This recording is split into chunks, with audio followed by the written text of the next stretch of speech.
Bonjour et merci d'être au rendez-vous pour en savoir toujours plus sur vos tubes préférés. Aujourd'hui, on va parler d'un artiste majeur qui, plus de 30 ans après sa mort, reste toujours d'actualité. Dépassant le seul cadre musical, il est devenu une référence culturelle. Je veux parler de Bob Marley.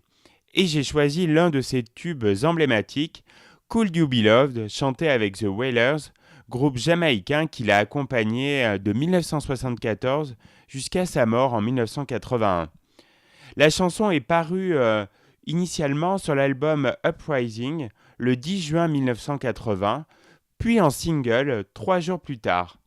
Mais quel parcours auparavant pour celui qui est considéré, à juste titre, comme le plus grand auteur-compositeur-interprète de reggae de tous les temps. Il met du temps à rencontrer le succès en Jamaïque après un début de carrière musicale en 1963 à l'âge de 18 ans. 10 ans plus tard, le vent commence à tourner. En 1974, Eric Clapton reprend son titre I Shot the Sheriff, mais surtout il enregistre No Woman No Cry en 1975 qui deviendra l'un de ses plus grands tubes. La carrière internationale de Bob Marley est définitivement lancée en 1976 avec Rastaman Vibration. Par sa musique reggae engagée et sa culture rastafari, Bob Marley devient une sorte d'emblème.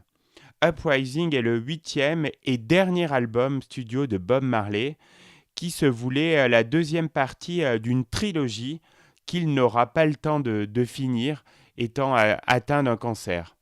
Lors de l'enregistrement, Bob Marley était très fatigué. Son état commençait même à inquiéter sérieusement les Wailers. Pourtant, il écrivait toujours plus.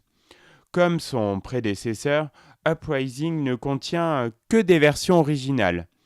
Malgré les critiques mitigées qui accompagnèrent sa sortie, l'album fit d'excellentes ventes, notamment grâce au succès de Could You Be Loved. Cette chanson d'amour jouée sur un rythme rapide et dansant est écrite dans un avion en 1979 alors que les Wailers font des expérimentations à la guitare. Could You Be Loved est touché par l'influence des rythmes disco, proches du style reggae rockers, et contribuera à faire émerger cette variante du reggae qu'est le dancehall. Ce sera le premier vrai tube de Bob aux États-Unis où il n'était jamais vraiment parvenu à percer.